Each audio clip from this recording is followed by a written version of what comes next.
When do you start? Summer, fall? Mid-July. July. You have to go. They will be open. But yeah, the full time they're open, but they're after.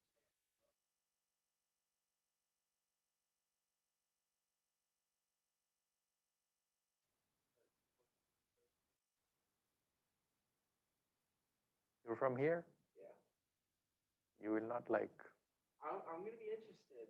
I'm born and raised in Florida, so I'm gonna be interested. No. Cold. You have no clue the paradise you've been living in. Sure to let you know after the first year of life. Have you seen snow? Yeah. Okay, you've seen it for like days or weeks, right? Weeks. And I mean, I grew up playing hockey too, so. Yeah, that's not the same. Yeah. Choosing to be on ice is not the same as. Yeah. Stuck in it. That's my biggest fear, driving on it. I don't know how, well, I was living in Europe for 4 years in Switzerland. You see gray skies, we called it the perma cloud. Yeah. Yeah, you see it for 8 months straight. And then for 4 months, it's beautiful. But Yeah. after that, yeah.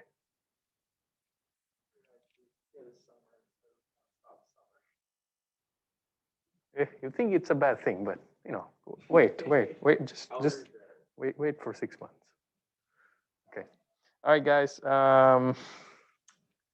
So we're getting into the final stretch. I have to give you one more quiz so you can drop your lowest grade. I'll give it to you after homework 5 is due. Okay. I've posted the homework already. Well, there's a question on flooding, which we'll talk about today. But everything else we've already mostly covered. So this is the question we were doing last time, right? We have a ship, blah, blah, blah.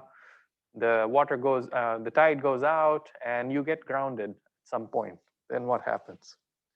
Okay, we got grounded at this point means we're getting some support from the ground, which is not a good thing because we lose lateral roll stability.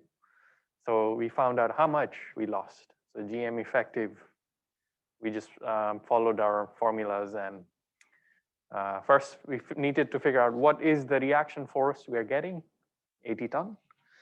And then because of that, how much we lose GM. So we end up going from 0.5 to 0.3. So you know, that's all. That's significant, right? That's 40% GM lost. If the water goes down another, how much did it go down? 1 meter? It went down 0.6 meters. So if it goes down another half a meter, you get into the danger zone. Danger zone? You know danger zone? Kenny Loggins? Top Gun? Okay, I was telling the kids in the fluid mechanics class, and they don't know these things. It's like, I mean, come on. Then they say we are too young, and then, oh, okay, thanks for calling me old. Okay, so that was the first part, right? So the second part, what was the second part? Figure out the final drafts at the stern and bow. Okay, so T stern and T bow is what? All right, so before jumping to formulas, we always think about what is happening to the ship. Bring our sketch back. So you are providing support over here. You're causing us to go nose up, right? So because you're grounded here, you'll cause nose up moment. If we find the moment applied by this supporting force, we can figure out what's the change in trim. That's exactly what we will do. That's one part. The other part is sinkage, right? You're providing support, so that's equivalent to taking off weight. So your draft level would, effective draft level would change. So both of those things we will do. So So sinkage or rise, that's the first, more straightforward one. So parallel rise because since P is acting upward.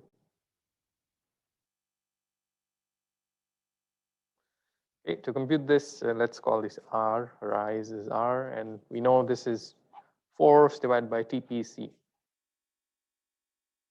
TPC is given to us, so we just take that number. TPC was 5 ton for every centimeter. Okay, so if you change the loading of the hull by 5 ton, you will change the draft by 1 centimeter. Up or down depends on whether you load it more or load it less. Here we're loading it less, so we get a rise. So you end up getting 16.4 centimeter, which is 164 meter.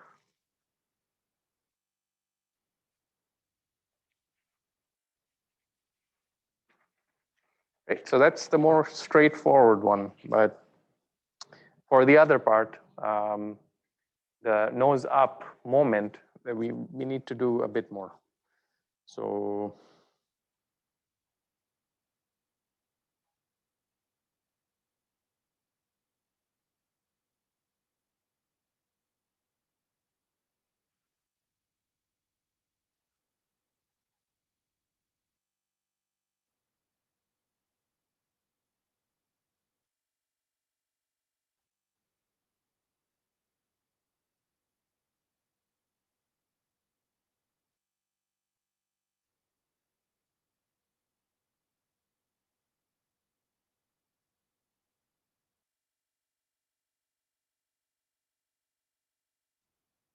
all right, let me bring back the sketch for 1 second. So see, we know the value of the force, P. We just computed that, 80 ton, that force is weight, mass, more like.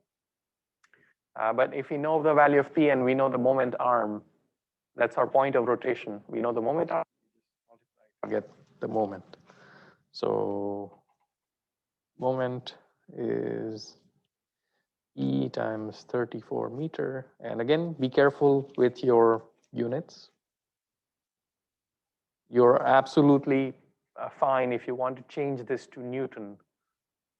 If you keep it in ton, just be careful not to, forget that, because then things won't cancel out.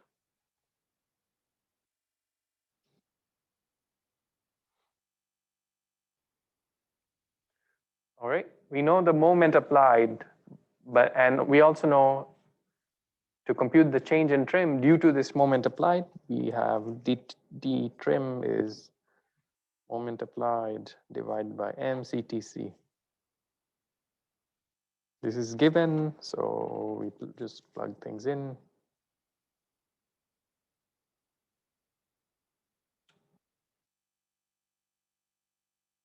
This is given to be 30 ton meter per centimeter.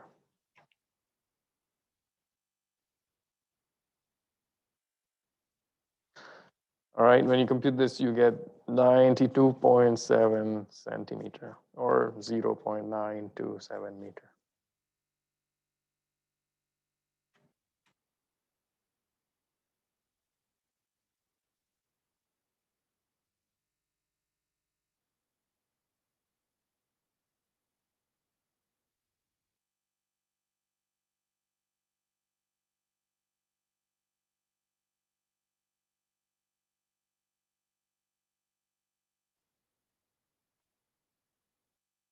Do you remember what we do next? Are we done? I mean, do we just add these two up and say that's the change in draft?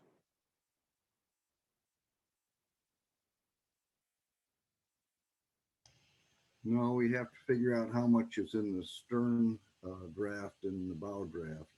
Yeah, exactly. So the parallel rise, this change is equal both stern and bow, right? The draft decreases by this much, 0.16 meter. But This change in trim is not that straightforward. It's the difference between draft here minus draft here. So we need to figure out how much the rise is over at the bow versus at the stern. Okay, and we've done that several times, and we'll use the same procedure.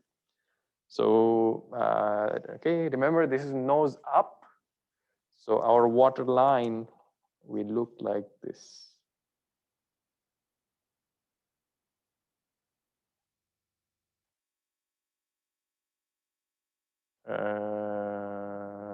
Yeah, nose up, so the forward section is less submerged. All right.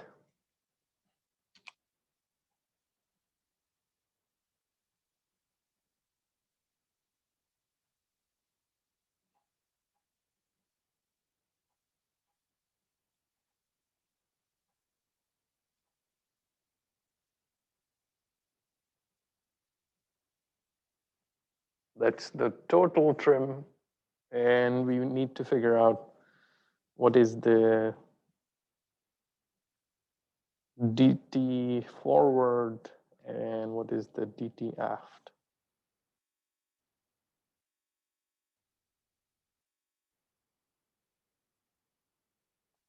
We know the whole length is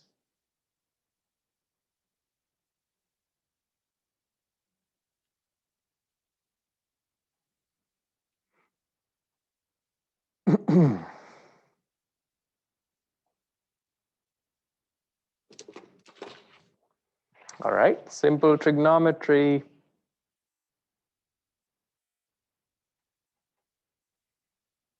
Tan theta is delta T divided by L, delta T divided F divided by something, delta T aft divided by something.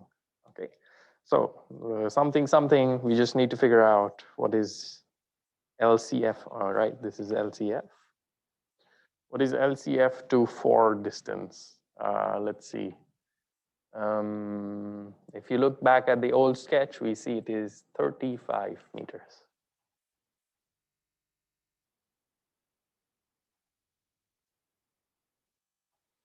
And LCF to aft is 31 meters.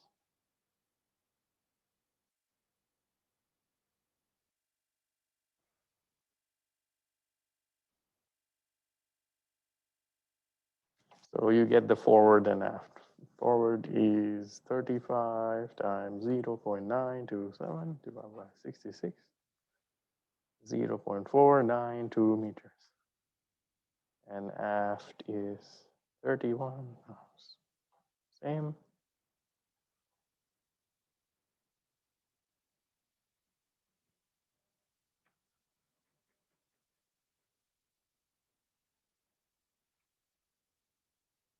Any questions about any of this? Anything doesn't make sense?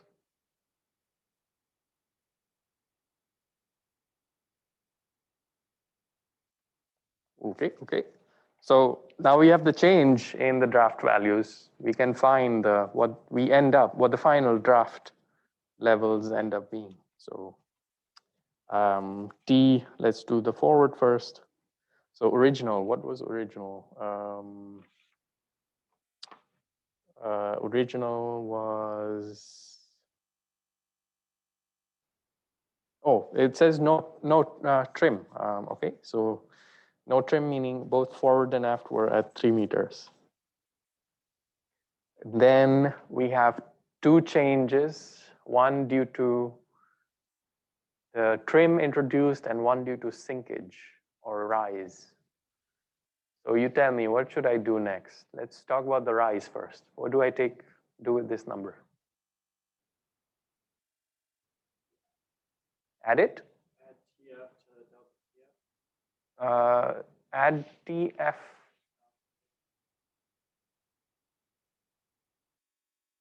So just talking about the parallel change. What do we do with this number?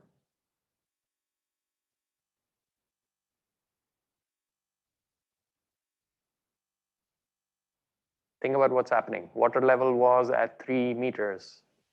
You're gonna subtract it from both. Yeah, so this is parallel rise of the hull, right? Because this is like unloading the hull because you're supporting from the bottom. So that guy we subtract, okay? 9 is 0.164 meter, okay? And yeah, you're right, we subtract also delta TF because it's a nose up moment, right? So the level at the forward section goes down.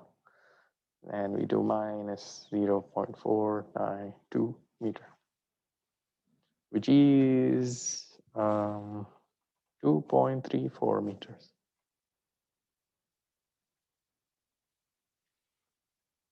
Okay, we do the same thing with aft.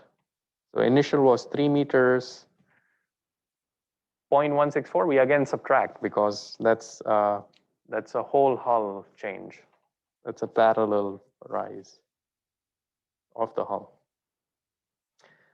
But this time, nose up meaning the aft is deeper, so we add this.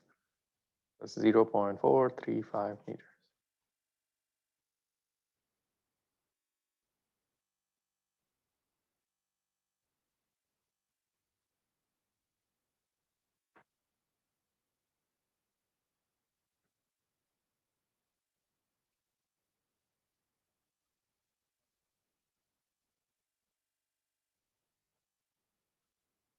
So anytime you encounter, trim, always remember you have to figure out trim forward and trim aft. And then add, subtract, always think about this before you jump to formulas. Okay, just imagine what's happening to the water line.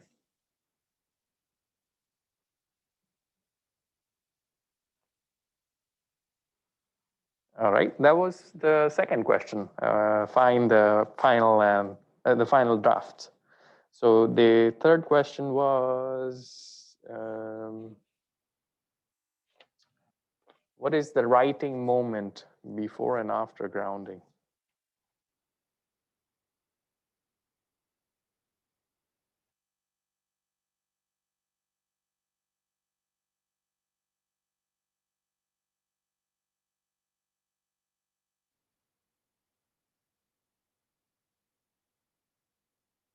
And writing moment only appears if you have a non-zero heel. So they say, all right, if you heal by 8 degrees, what is the restoring moment? So that's relatively straightforward. So if we do before grounding, this is a small angle, right? It's less than 10 degrees. So we use our small angle formulas. It is delta GM sine phi. 1500 ton, 0.5 meter, sine 8 degrees. GM before grounding was 0.5. And you get 104.38 ton meter. And again, perfectly fine if you change this to Newton meter. And after grounding, we have W ship times GM effective times sine phi.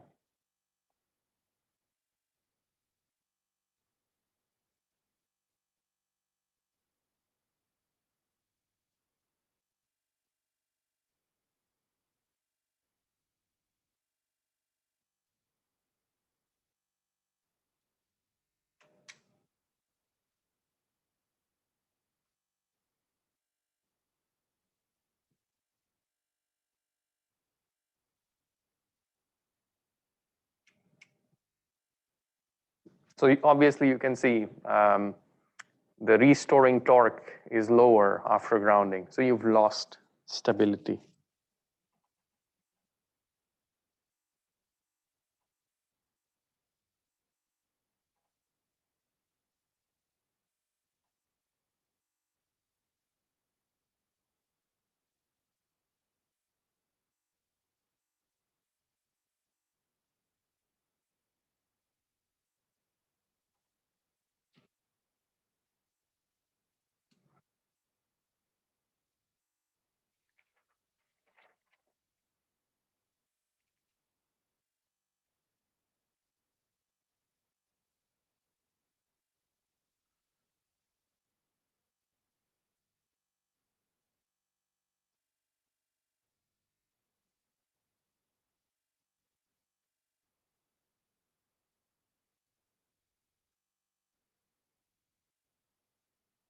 Okay, so that's all for this question. Do you have any questions about anything here?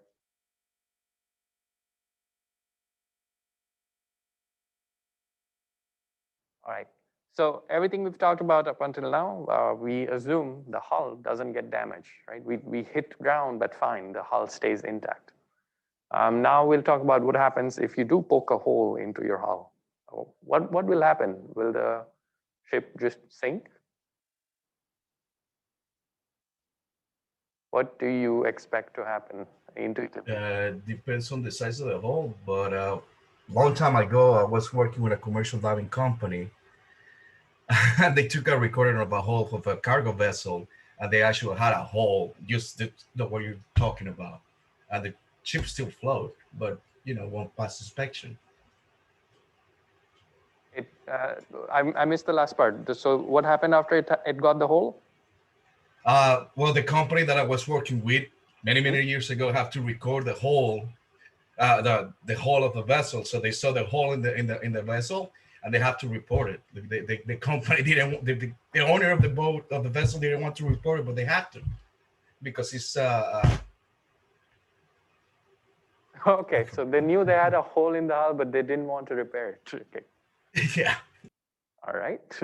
So yeah, I mean, you as designers have to make sure that a single hole doesn't just sink the whole ship, and it will happen if you don't take special precautions. Okay, you will sink the whole ship unless what? What would you do as a designer?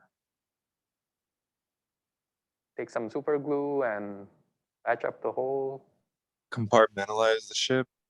Okay, can you elaborate a bit more? Have sections, watertight sections of the ship. So if a hole pokes in, if a hole appears in one of those sections and it fills up, you still have multiple watertight sections. Yeah, that's you basically divide up your ship into individual watertight compartments using bulkheads. And anytime you have a hole in one of the compartments, you seal it off.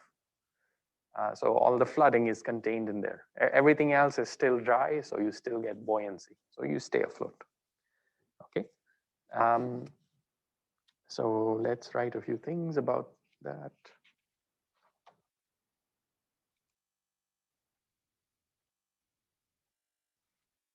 So we talk about flooding and damaged stability.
Okay, when you poke a hole, your ship will, if you lose stability, you'll roll over and capsize, or the whole thing will go down, go underwater, founder. It's called foundering.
If you're designing a smaller boat, like let's say the boat's parked outside SeaTech, parked.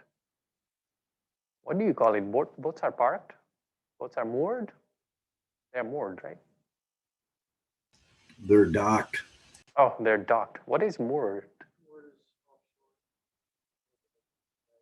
In a bay? Okay. Moored is when it's tied to a buoy. Oh, okay, okay. Yeah, docked. Okay, so the ship's docked outside SeaTech. You know, what happens to them if you get a hole in the hull?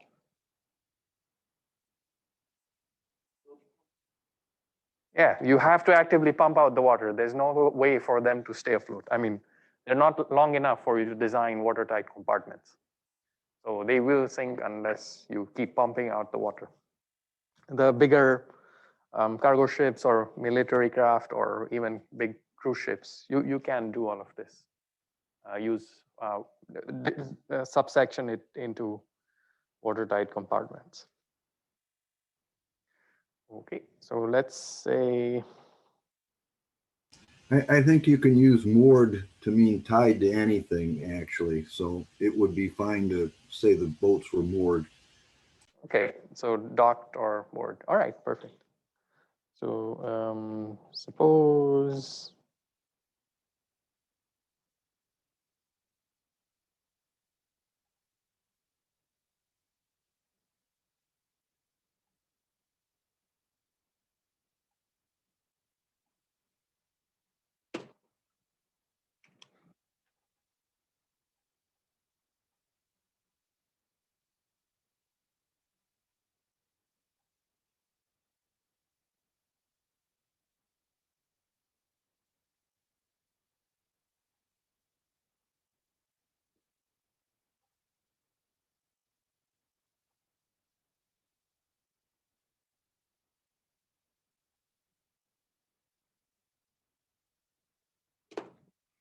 and then in this ship, we have these compartments.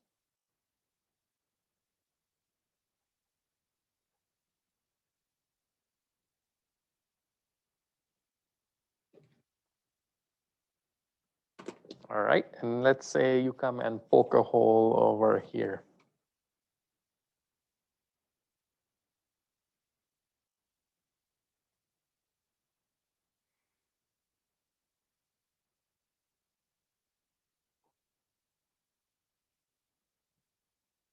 right? When you poke a hole only in this compartment, what is going to happen?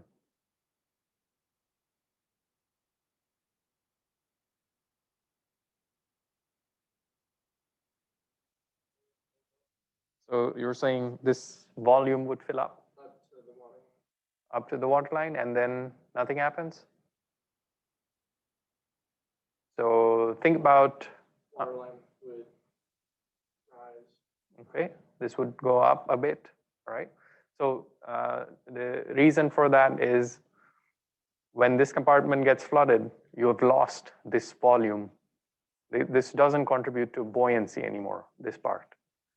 So somebody else has to contribute to the lost buoyancy since the weight of the ship is the same, okay? So the water line will start moving up. These dry areas will start contributing to buoyancy as the water line moves up, okay? But another thing that happens is your weight distribution has changed slightly. So you will get a nose down moment in this case, okay? So you will get a trim because of that. Another thing that happens is as the water line moves up, what happens to the flooded compartment? Yeah, this flooded level will also start rising. So we know how to handle each of these things individually, but this becomes an iterative process, right? You know you've lost this much volume, you can figure out how much extra dry water line I need. But once we compute that, we have this extra submersion of the flooded compartment. So we say, all right, we need to adjust the water line again, either up or down. So iteratively you do this until you converge to a given water line, right? So let me draw a new water line which is trimmed by the bow. So let's say over here and over there.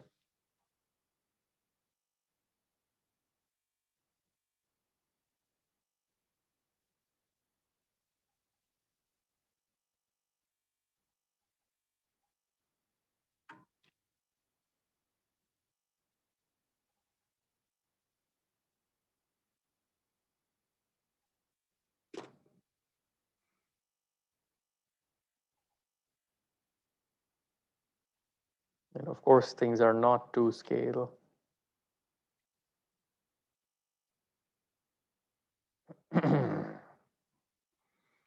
These black lines are what we call watertight bulkheads.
All right. So one more thing to keep in mind is the compartment is not empty space. There's stuff in there. There might be big cargo containers. There might be machinery. There might be furniture. Okay. So all of the volume is not occupied by this intruding water. Part of it is flooded. And to account for that, we have to talk about permeability.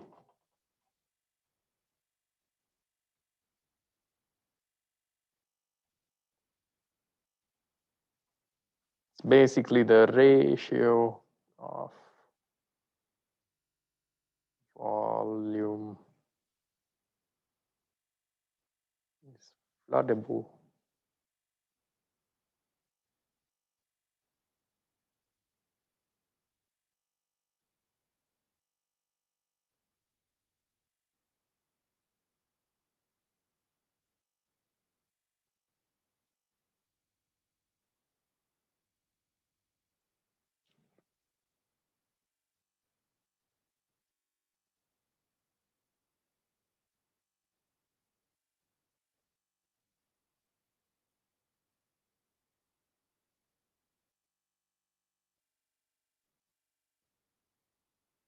So if I just redraw that, just the flooded compartment,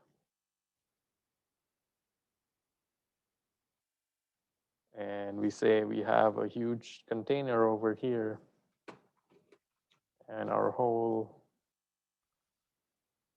starts, well,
so I mean, no compartment on a ship is 100% empty if it's in use.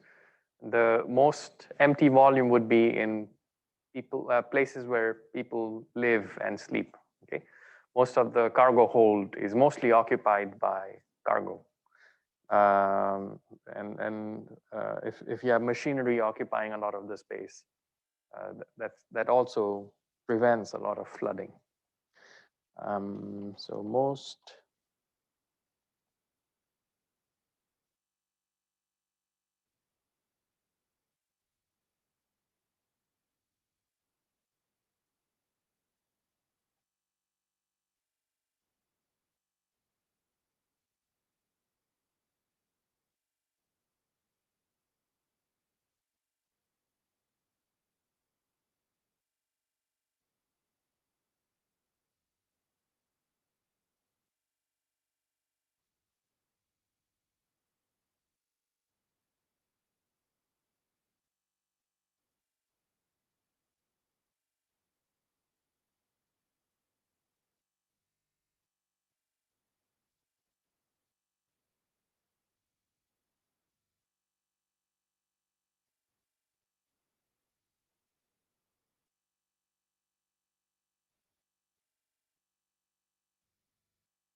So the numbers basically you should think of, all right, if an accommodation space gets a breach, 95% of it will get flooded. If a cargo hold gets breached, 60% of it will get flooded because the other 40% of the volume is occupied by the cargo.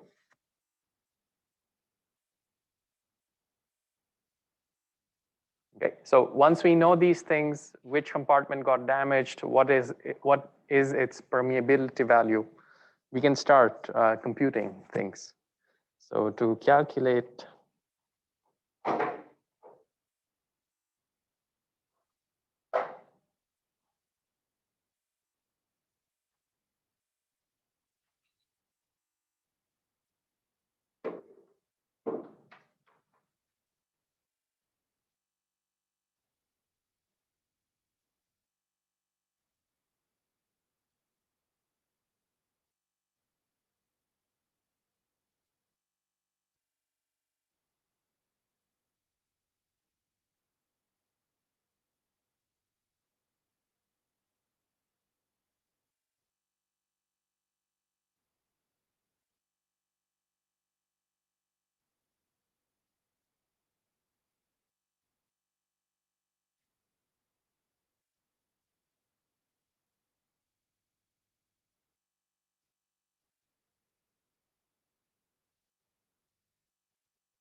right, so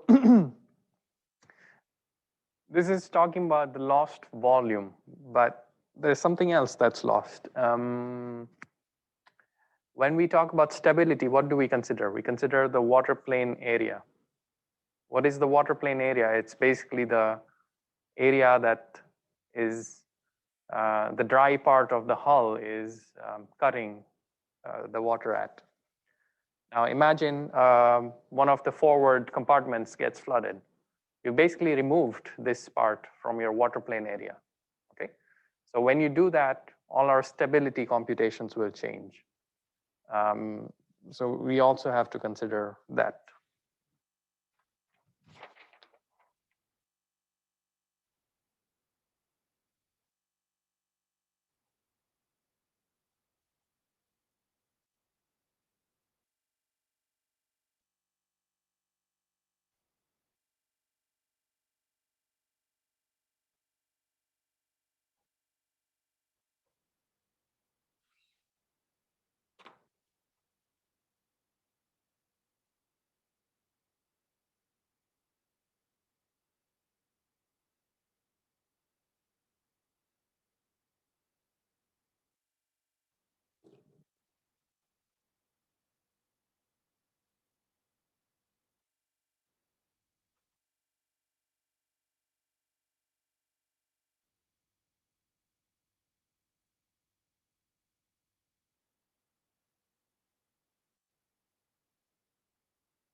Can you tell why I've drawn these black boxes? The shaded boxes, what would they represent? Yeah, it's basically if a container is sitting there, when we cut the hull, that would be not flooded. That area would not be flooded. So only the empty area gets flooded by the water. Okay, so we can use the same permeability coefficient as for the volume. So we can compute the area lost is mu times little a. Little a is the water plane area of the flooded compartment.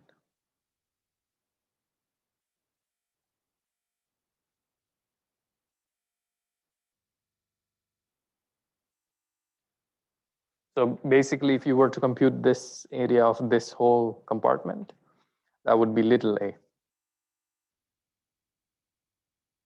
And we don't lose all of it. We lose less than 100%.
Okay, so once our hull gets breached, we know how much volume we'll lose, mu times volume of the compartment. That's the flooded. And we know how much area is remaining. So all the undotted area still contributes to our buoyancy. So if you let's say change, if the water line rises up, that's the extra volume that you gain. So we're basically trying to figure out how much should it rise up for the rise times area to be the same as the lost volume. Okay. Also, one more thing that happens is, remember, you have some extra moment in here, so you'll get trim by the bow, and we have to account for that too. So delta trim is x bar times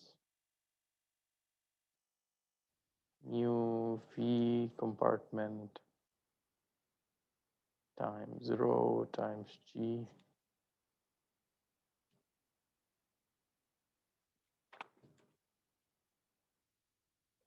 This whole thing is the flooded weight.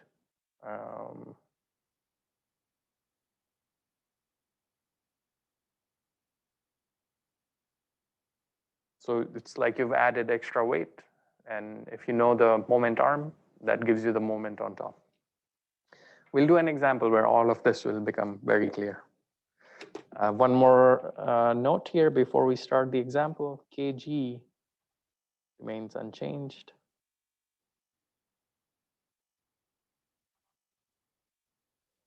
Since cargo not allowed to move.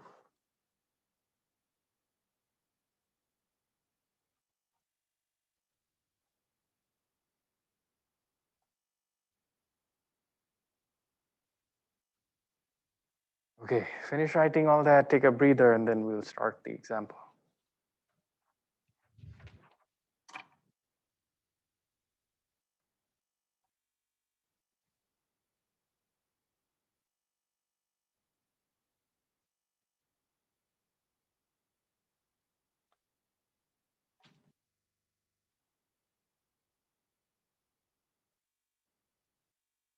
You know, up until now, our ship has not been moving. It's always talking about stability when it's static, when it's damaged. Things become much more interesting when we start moving. So right after this example, we'll start talking about dynamics.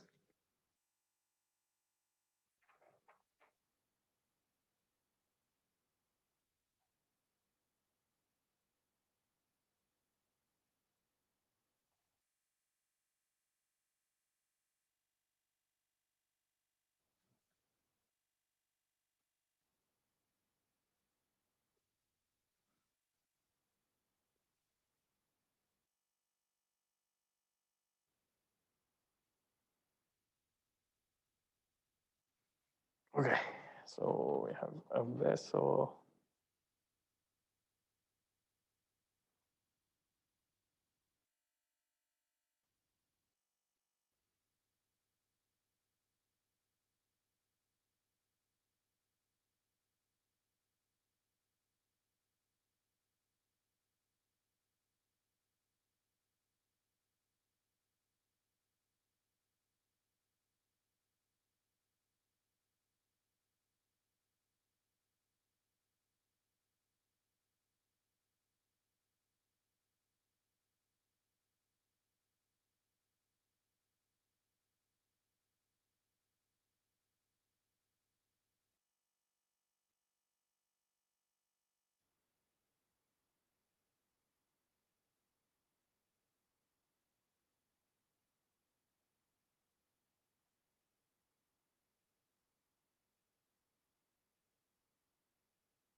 All right, let me make a sketch and then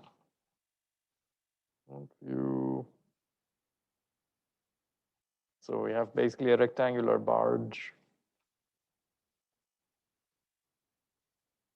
And what's given draft is 3 meters, so water line here.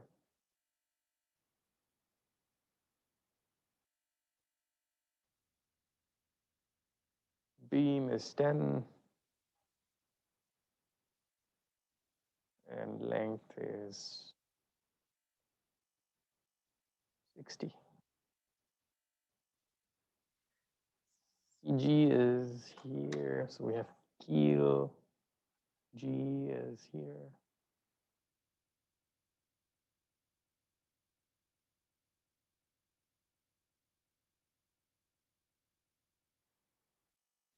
So that's the front view. But to look at the compartment that's getting flooded, let's make a side view.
What should we do? Where should we make our compartment and what should it look like?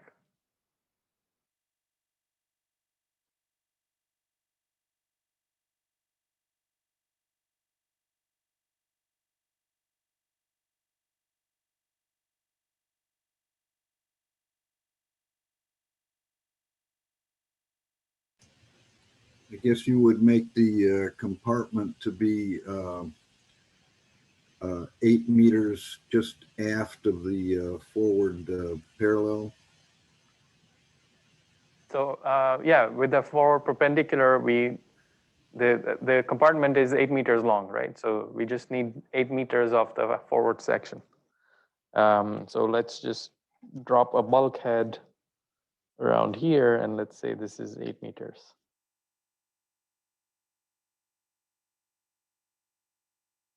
All right, and then we're told that this compartment got damaged, so we are now we have a breach, and we are flooding this compartment. This part is dry, but that part is getting flooded. All right, so what do we know? What's going to happen?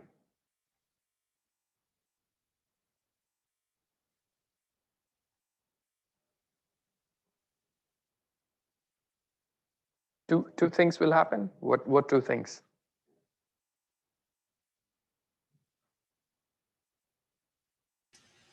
The water line will go up, and your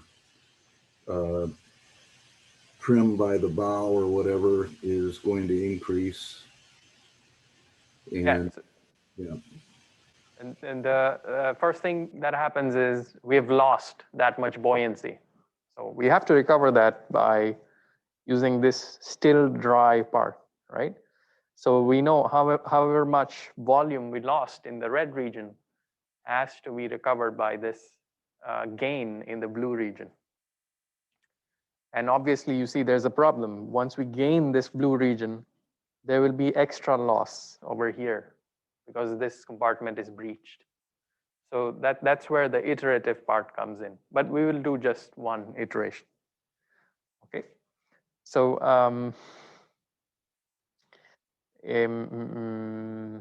that's the first thing that happens. The other thing that happens is you have this guy creating a moment, a clockwise moment for the whole hull. So you'll get a nose down moment. Okay. So the first one is easy to compute, which is how much does this, what is this sinkage or rise?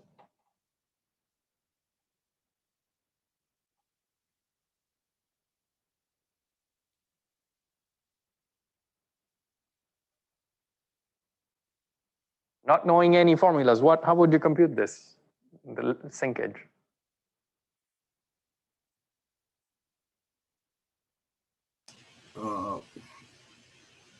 Well, the volume that is being flooded would be your 8 meters by your 10-meter beam by your 3-meter draft.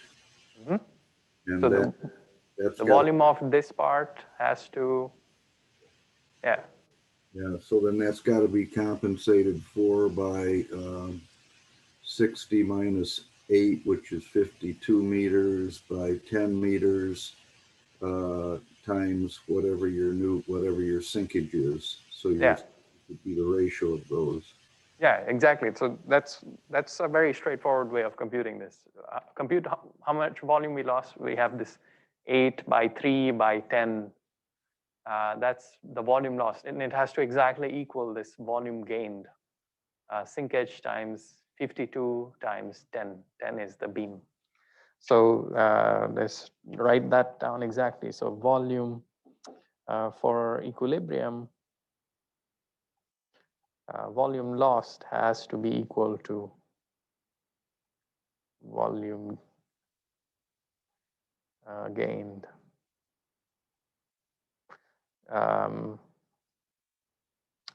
So volume gained obviously is sinkage times 10 times 52. And volume lost is 8 times 10 times 3. Is that it? 8 times 10 times 3? There's one factor missing.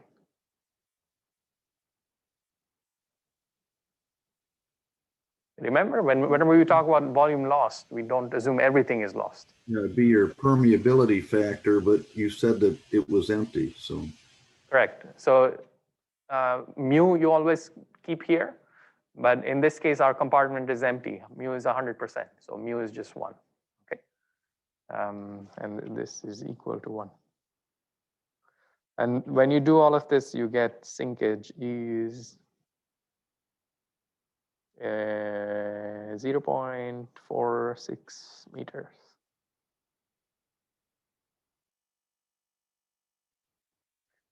So we know our initial draft was 3 meters. We know the water level will rise up another 0.45 meters. So that's an increase in draft of, to 3.46 meters, both forward and aft. That's the easy part. The more involved part is, okay, now we need to figure out, this will cause a trim. What's the change in draft due to trim? We add and subtract, just like before. So let's do that.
You know why I marked LCF at 26 meters?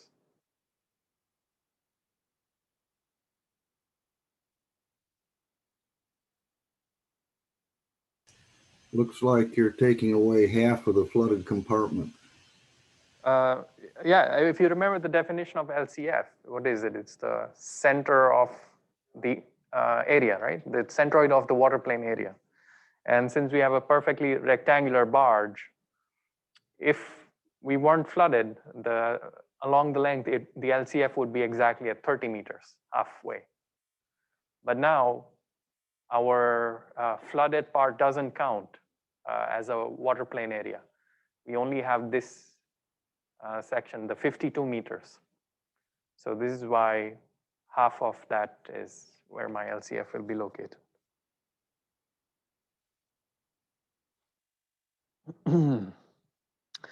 And we know the center of this weight flooded will act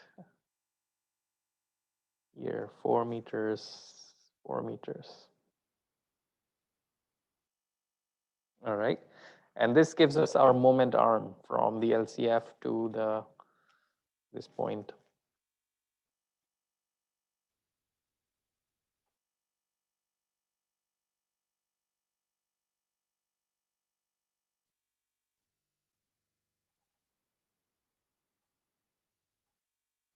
So X is easy to compute. X is 26 plus 4, 30 meters.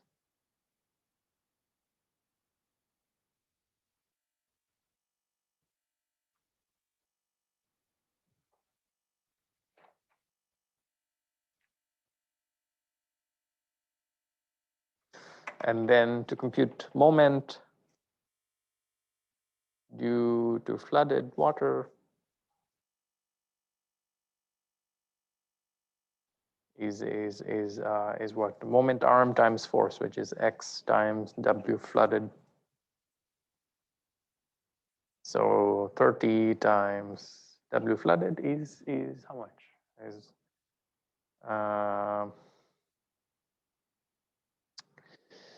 okay, volume flooded would be mu times 8 times 10 times 3 times rho times G.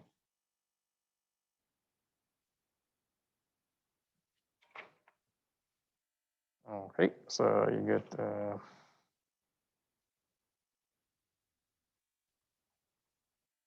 30 meter times 1 times 8, 324, 240 meter cubed. Rho of water 1.025 ton per meter cubed.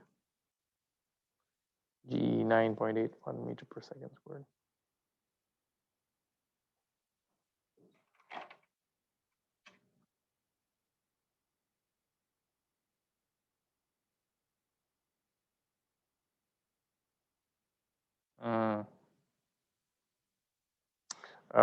Okay, wait.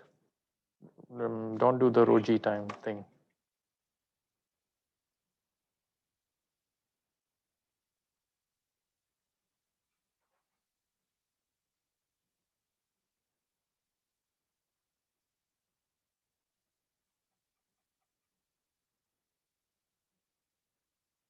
So this will give you Newton meter. Rho would be 1025 kg per meter cube, okay? Or in ton meter, we do this, okay? Does this make sense? Hopefully it didn't confuse. You plug in rho is 1025 kg per meter cube. G is 9.81 meter per second squared. You will get the correct answer in Newton meter. Or you just keep it in mass times moment arm. So this whole thing is mass. Volume times density gives us mass in ton. So this is, how much is this?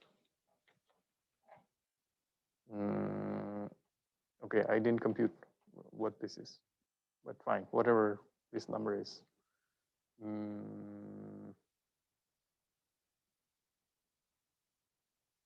Yeah, I can't compute this in my head. So meter cube gone, and you'll end up with 30 times 240 times 1.025 ton meter. That's the moment due to the intruding water. So we're out of time, so we'll continue this, but it's the same as before. We have the moment, we compute the trim, we compute the forward trim, aft trim, and that gives us the final drafts. Okay, and you can use the same thing for your homework. Any questions? All right, see you Friday.